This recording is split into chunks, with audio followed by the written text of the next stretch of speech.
Naku, naku, naku, naku. Naku, naku. Ge. Dito. Ayan na mga kaserbisyo, inahabot na tayo ng gabi. So this is it. This is it, Pansit. Babiyahin na tayo papuntang Bulinaw gamit si Dominar, Dominar 400 UG. So until now, hindi pa rin ako nakakapag-isip ng pangalan mo, Dominar. Baka bandang huli ang isinadjust na pangalan ni Paring Paing Pagulayan, Jorge. Jorge. Baka pangalanan kita ng Jorge niyan. Nawala ang susi. Naiwan ko yung susi ah. Mawawala yung duplicate. Motor ka na pala? Oo.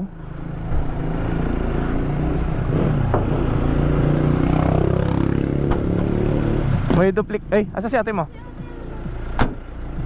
Han. Saan pupunta? May duplicate ka ng bahay, di ba? Oo. Pero muna nawawala yung susi ko eh. Susi lang? Dominar. Ano ba yan? Saan mo nilagay? Duplicate na lang ang hawak ko yo. Para muna. Silipin ko lang. Anyways, mo yung ano kilalang na? Isan ba sa akin yung address? Susi. Saan mo nilagay yung susi? Doon lang yun sa table ko eh. Niready ko na yun eh. Susi ng bahay, dali. Ano na? Ano pa nga na eh? Parang kagigising mo lang ah. Oo, hagis mo. Dalihan mo na kasi. Ano? Baka lang sa ibabaw ng salamin na kabig. Oo, pupurnada pa. Mapupurnada pa tong lakad ko mga kaservisyo pa. Hindi pwedeng duplicate na lang hawak. Kung paano lang pag mawala to, di ba? Yan layo ng biyahe namin. Hindi pa kasi ako nakakabili ng keychain eh. Yun. Tsaka yung sing-sing nandito po.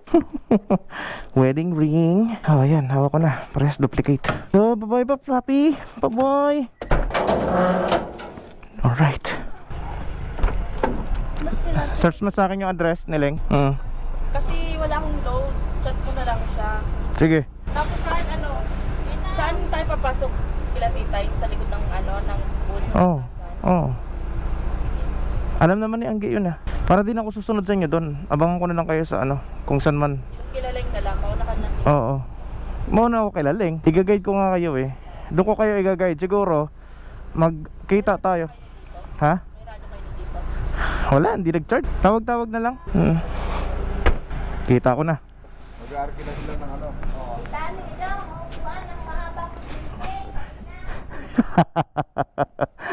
Kadena talaga? Share ka ha? Shell dito. Oo. Wala na po. Ano yung ano mo sa ate? Yun. Start na natin. Yes! First time ever mag-express. Palang. Ha? Saan yung ano mo, yung charger sa Inmax? Ayan dyan. Gamitin mo. Ando, dukutin mo sa bulsa. Langkas! Wala. Solo ko ngayon. Alright. Pinakamalayo na puntahan, Bulinaw na. Siyempre. Alright. Yun oh. Yun. Let's go na mga kaserbisyo.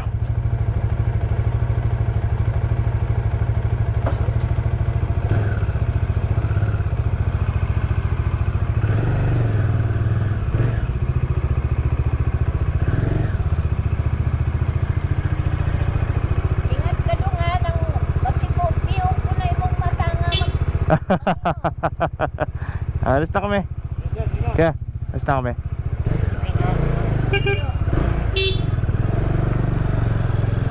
Nag-aalala yung lola ko. Normal na mag-alala yung mga mahal mo sa buhay. Pag hindi nag-alala sa yan, ibig sabihin hindi ka na mahal ng mga yan. Pinapalakas ko lang ang loob mga kaserbisyo kasi hindi naman sila salay sa mga ganitong bagay. Yung mga bumabiyahing nagmumotor na malayo. Syempre ako, gusto kong ma-experience habang malakas pa, habang bata pang edad natin. So gusto ko itong ma-experience. At gusto kong malaman ang performance din ni Dominar 400 UG. 11.54 pa lang pala. Usapan alas 12 ah. Lubak naman dito. Hindi na naayos talaga oh. Kahit konting remedyo na lang sana. Ay nako. Pagkatapos ng lubak, tek po. Tek po, tek. Shish. Putik. Diesel dito 58. Aba bumaba ha. 500. Mamaya pa pwede loadan yan pagka pumasok ko ng RFID. Yung kay Tito. Easy trip yung kay Tito. Ha? Ang ganda. Mas maganda ka syempre. Maganda yung big bike ko. Mas maganda ka pa rin. Wala to. Ha? Sa'yo. Ano, naka-inverted port. 6 speed. Ha? 6 speed. Angas na yun. Angas? Ha? Angas? Gusto mo sumakay rito? Bye. Bye.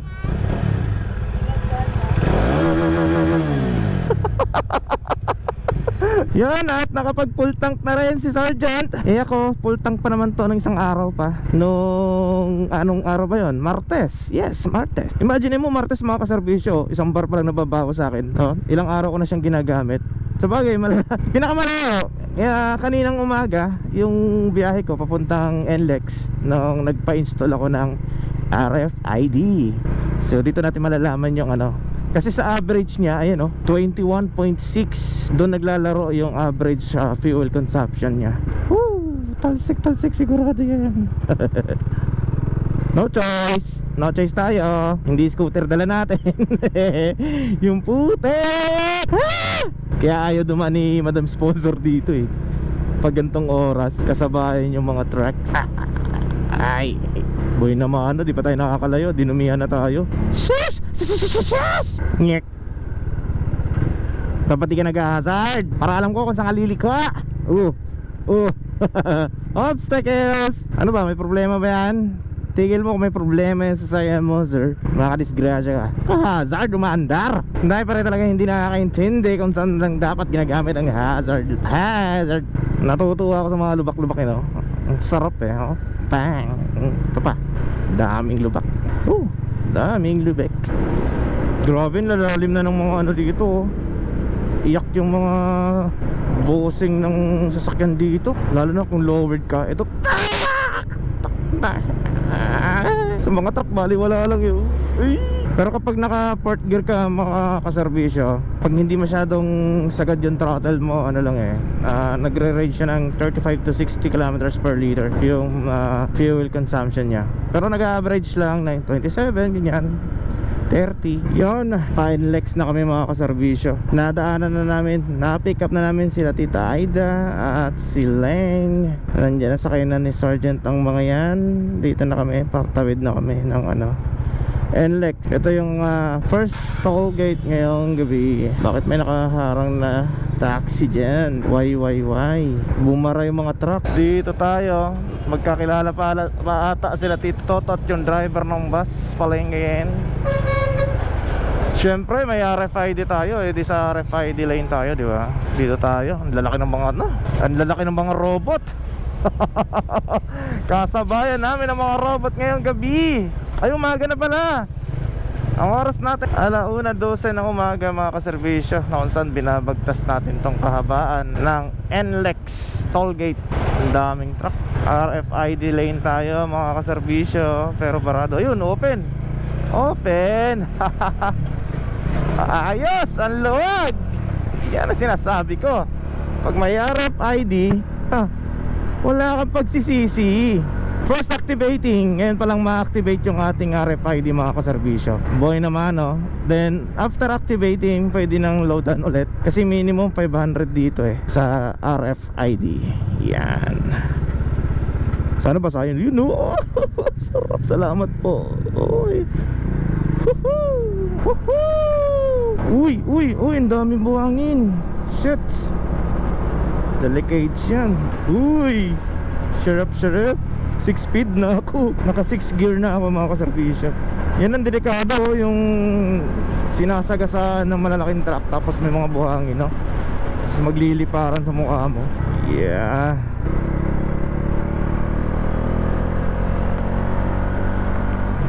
Yes! Ang sarap! Malawak ang kalsada! Expressway! Mga kaserbisyo, sa oras na to, kailangan kong tipirin yung aking baterya at ang aking memory. Kasi yung memory ko, as usual, hindi pa nabibilan ng reserva. Kaya kailangan natin tipirin. So mamaya ulit, doon na tayo mag-vlog pagka nakalagpas na tayo ng Tarlac mga kaserbisyo.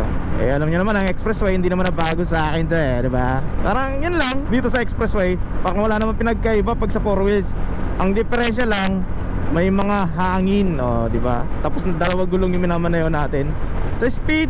So kadalasan ito naman talagang ginagamit kong speed na 80 to 100 kilometers pagka nandito tayo sa expressway gamit ang 4 wheels. So since si Dominar ang kauna-unahang nagamit natin na big bike dito sa expressway, satisfied na ako. Na-experience ko na, okay na. So mamaya ulit, stay tuned. Kaservisyo Vlogs, nagmo-moto vlog. Yeah. Oh, good morning mga kaservisyo. San Clemente na kami. Grabe ang lamig. Parang nasa Baguio times 4. Sinisipon ako sa lamig. Hindi ko napaghandaan tong gantong ride. Lesson learned. Sobrang lamig. Mamangataram na kami mga kaservisyo. Pag napasok na namin ng Mangataram, ibig sabihin malapit na kami sa Bulinaw, Pangasinan. Nagkape lang kami sandali doon sa may bagong bukas sa 7-Eleven dyan sa may San Clemente. Buti na lang maliwanag yung 7-Eleven at napansin ko agad. At awa ng Diyos at naisipan kong baunin yung yung rescue jacket ko. Kasing ginamit kong jacket kanina, putik, baliwala. Pumapasok yung lamig. At least itong rescue jacket ko kahit papano, may laban-laban tayo. Yung hangin tumatama sa dibdib at tiyan ko. Minimal na lang yung lamig. Kaso nga lang bitin yung sleeve. Feeling ko tuloy tumangkad ako eh. Feeling ko mahaba yung mga braso. 2 bar na lang ang aking gasolina. So makikita nyo yung dilaw. Yan, dilaw na indicator. Ibig sabihin nagwa-warning.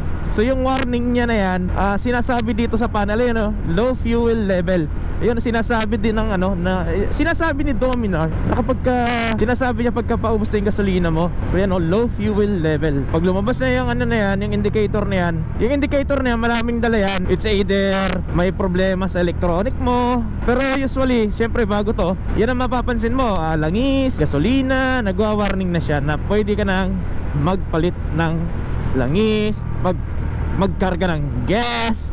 Yeah! Ganun.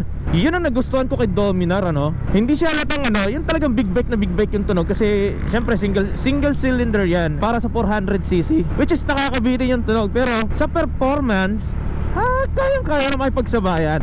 Kanina hindi lang tayo masyadong bumabad ng vlog sa NLEX bago tayo mag-exit ng Santa Ines, dahil binabudget ko yung storage ng aking GoPro. Dahil 128GB pa lang itong aking gamit na SD card. So sa susunod siguro mayroon na tayong reserba, di ba? Isabay na natin sa pagbili ng baterya yung SD card sa GoPro. Malay mo may Insta360 dyan sa harapan, di ba? May backup. Oh yes! Cover lang nagpalaki dyan. Ilang cc to na siya? 400.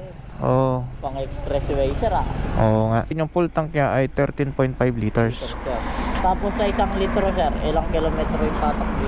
So nakita ko kanina ang average ko is 49.6 kilometers per liter. So fuel efficient para sa 400cc. Huwag ka lang matakaw sa throttle kasi bumababa yung average ng fuel consumption eh. Tiga. Kaya nga. Yun sakto. Tansyado ko talaga eh. Sir, yung kinukal mo yung throttle niya The more na matako ka sa throttle, bumababa yung fuel consumption niya, ang fuel efficiency niya. Kapag tama lang yung throttle mo sa release, tumitipid yung gasolina. Oo, tamang tiga lang. Ano bang lugar na to, boss? Mangataram na sir. Sabi na nga ba, Mangataram na. Ilang oras na lang? 1 oras? Paghataw. Bigyan ko kayo tag-sticker sir. Subscribe niyo ako sa YouTube channel. Pangalan mo sir? Ronel sir. Ronel, ikaw sir? Saldi sir. Saldi? Oo, Saldi. Oo, shoutout sa inyo. Mga taga, Sentrum, Mangataram. Mga Sentrum boy. Ayos, shoutout sa inyo. Alright, thank you. Yun, nakapagdagdag na tayo ng 500 liters 500 liters 500 pesos na gasolina ni, wala pa pala siyang pangalan. Pero trip ko, parang gusto kong Boss D na lang mamaya, i-confirm natin kay Madam Sponsor. So let's go na natin sa serbisyo. Shoutout sa inyo mga Sentrum Boys ng Mangataram. Yes, nasa Alaminos na tayo. Welcome. City of Alaminos. Tingnan nyo naman, oh, makulay ang buhay sa bayan ng Alaminos. Yan. Time check 5:54 na ng umaga. Malapit na tayo sa Bulinaw, mga kaserbisyo. Napakahusay.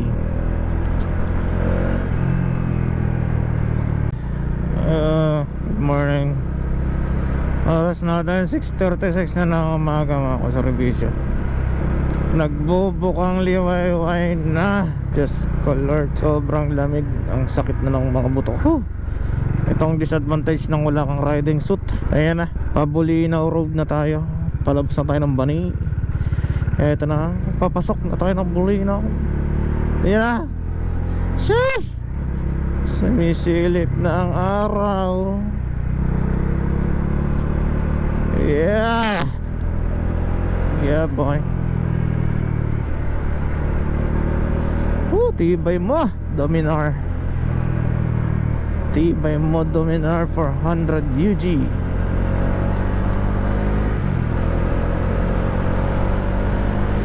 Ang lamig, hataw natin. Woo! Hanap tayo ng maiihian. Medyo malayo na ako kaila misis. Na-overtikan ko sila nung na-overtikan kanina. Para akong susuka sa lamig. Ito baka bukas to. Petrons. Hindi, sarado. May bakod. Binakudan. Morning. Good morning. Good morning, let's go. Nandito na sila. Inantay ko na sila para sabay-sabay kami pagdating dun sa sa landing board. Let's go. Woohoo! Umagang kay ganda na. Ramdam ko na pamamalat sa aking lalamunan. Yeah! Ang daming gamo-gamong naipit dito sa windshield ko 343 kilometers. 343 kilometers. Ihi lang ang pahinga. From Montalban to Bulinaw. Nakaka 343 kilometers na tayo. So ilas natin yung mga nagamit natin bago tayo bumiyahe. Siguro mga nasa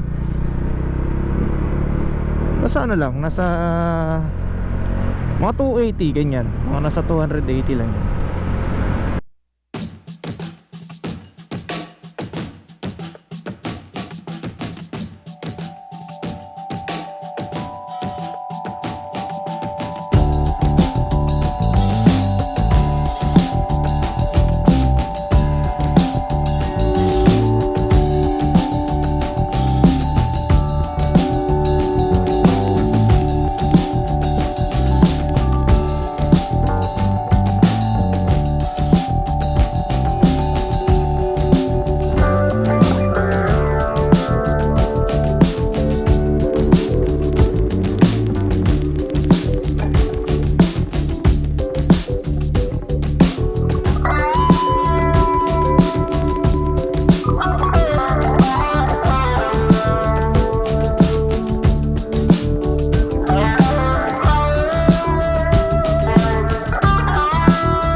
sila Tito Toto ha. Nagmuni-muni pa nga ako doon sa arko para antayin sila. Nalagpasan pa daw nila ako. Ang bilis din pala nila ano. Ha. Pero ang good news dito, nag-invite daw si Tito Robert Clave na doon na lang daw kami mag-almusal sa Galam. O ba? Sa kanyang mansyon. Magandang mood ni Tito Robert ngayon at magpapaalmusal ah. Ayan na ang Bulinaw, the city of Bulinaw. Ayan o. Tingnan nyo yung munisipyo nila dito mga kaservisyo. Ayan o. Yan yung may love God, love others. Sangguniang bayan ng Bulinaw yan eh. Ay di pala. Hindi, ito pala yan. Ayan yung city hall nila. Ayan o. Bulinaw Town Hall. Ayan, di ba? Antique. Tapos ito yung simbahan nila oh. Yan. Pero sila nandun na daw sa may palikong Elpis. Ayun sila na yung naka-hazard doon. Ang bilis nyo ha. Ang bilis nyo ha. Nandun lang ako sa arko nakatayo. Ha? Nakatayo lang ako doon.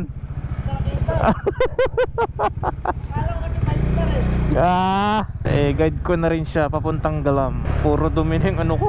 Grabe na yung ano ng GoPro. Puro parang may mga ipot. Ngayon ang daming gamo-gamo na dumikit. Ay, ito na yung mansion ni Tito Robert oh. Kahit dyan na lang siguro ha, pero ito iahon ko.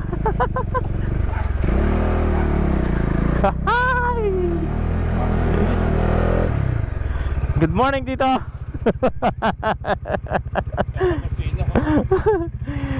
Ang sarap mag long ride. Nakamotor ka lang nga dito? Opo. Sabay kami ha. Opo. Ay, parada mo dyan?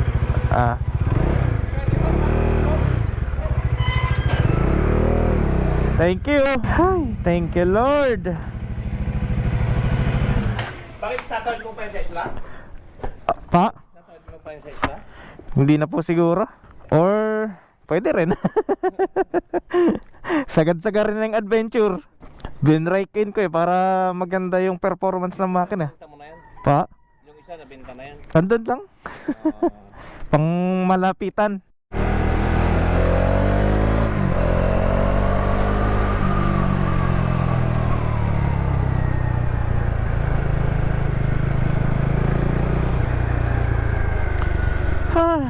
Inamaga na kami. Oras natin mga kairos. Makakasabi ka para sa 8:13 na ng umaga.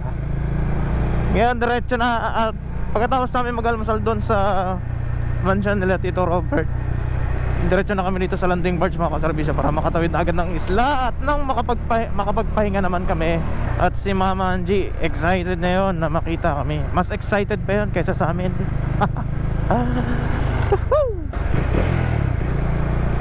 Grabe si Dominar ano? Unang long ride, unang sampa sa landing barge, unang tawid sa isla. Lubos-lubos. Nilubos-lubos mo ha, Mr. Dominar. Nakikita ko na yung dagat mga kaservisyo. Kayo ba, kita nyo ba? Sana malinaw pa yung camera ano? Grabe yung ano eh. Grabe yung nakuha kong mga dumi kanina. May mga gamo-gamo, may mga ipot. Wala pa yung barge, nandun pa sa kabila. Antayin natin, maaga pa eh. Ayan na ang landing barge mga kaserbisya. Pagkatapos mag-unload niyan, maunang sumampa ang mga 4 wheels, huli ang tri-wheels at single motorcycle. Aabanti na kami. Sana makasakay lahat. Skarte dito, dapat mahagap ka mga kaserbisyo. Tutok kung tutok.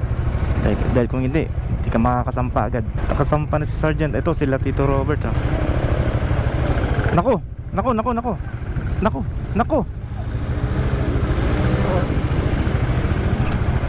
Yun ang delikado pag lumusot.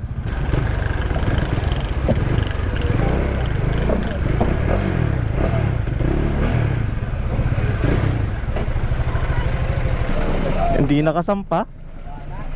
Hindi kinaya. Kasya pa sana dun yun.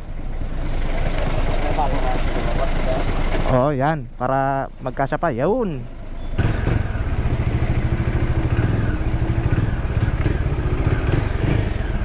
Yan. Dali. Yes, nakasampa rin.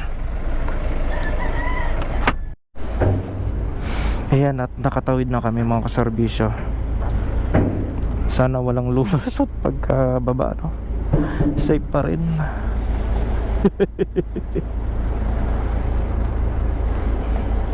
Para dito, may tulay eh. Ha? May tulay. May magmamando naman kabilaan. Mauna ka, boss. Bubuelo ko ng pag ganon. Huli! Kina! Atras ka na!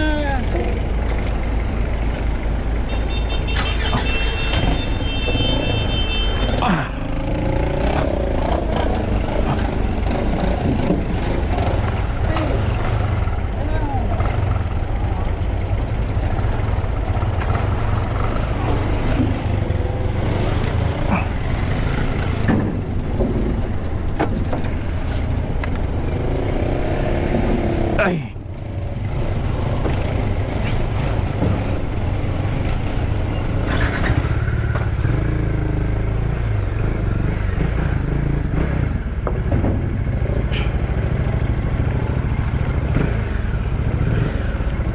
Buhay probinsya. Ganito rito mga kaserbisyo.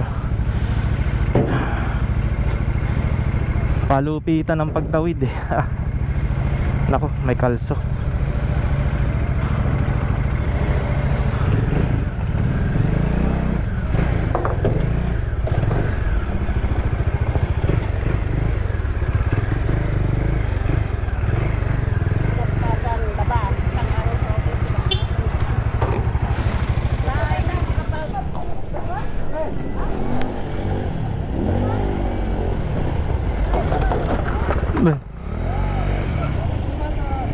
Sige, sige. Sige. Diretso.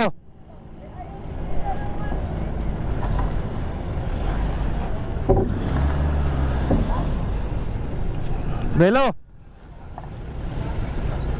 Sige, belo. Dito ang kain.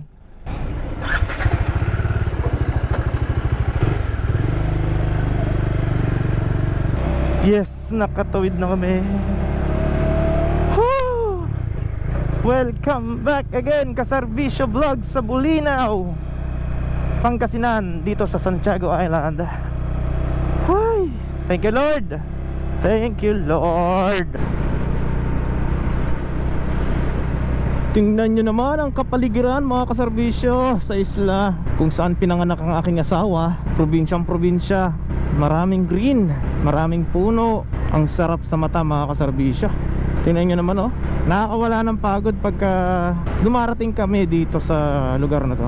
Bagamat mahirap ang pagtawid dahil nga ay walang tulay, hatid sundo ito ng landing barge. But worth it naman eh.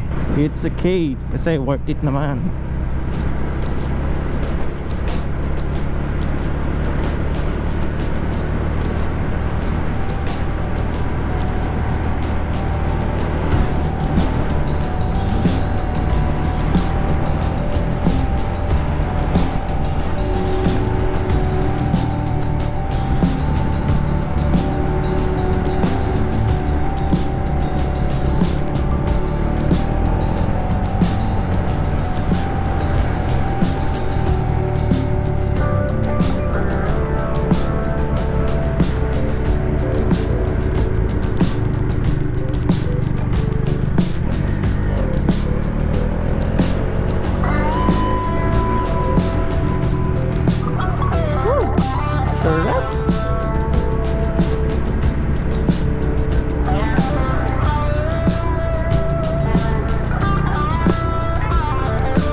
Yeah.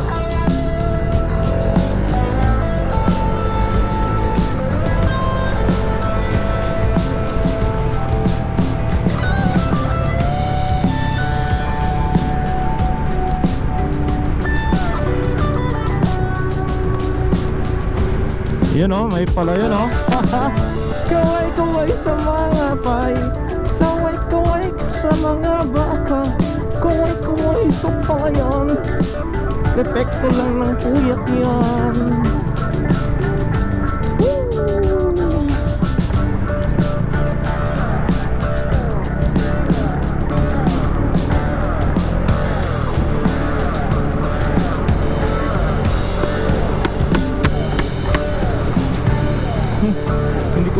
nilagay yung strap. Hindi ko na idugtong. Nagmamakulin.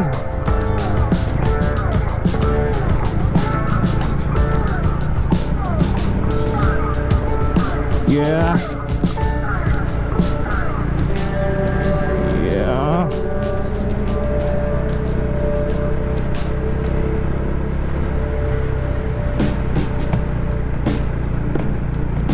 Tingnan ko ako makikilala pa ako ni Mama Angie.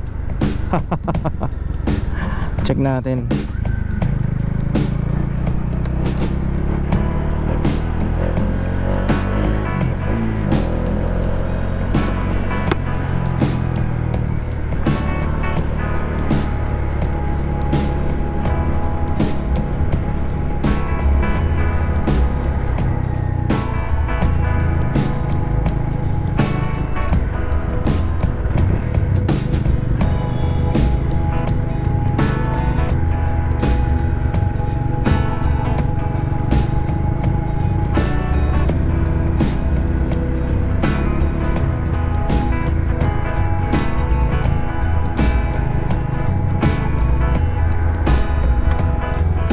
Uy, pinalakihan oh. Hindi naman.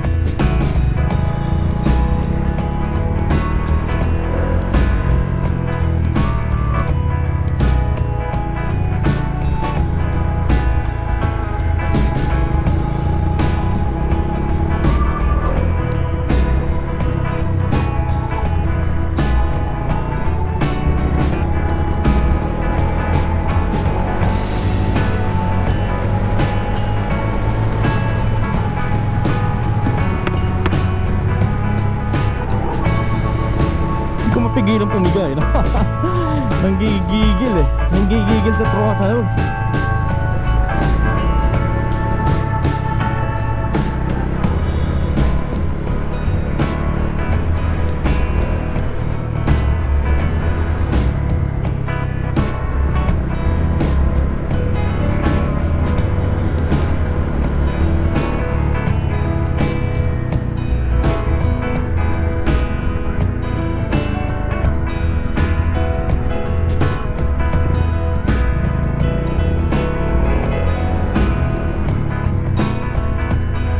Get na ang mansion ni Mama Angie.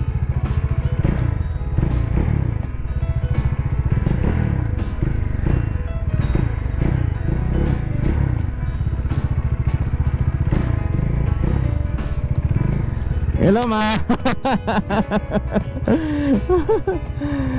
Kamusta? Salamat, maayos dahil ano. Huh? Ay,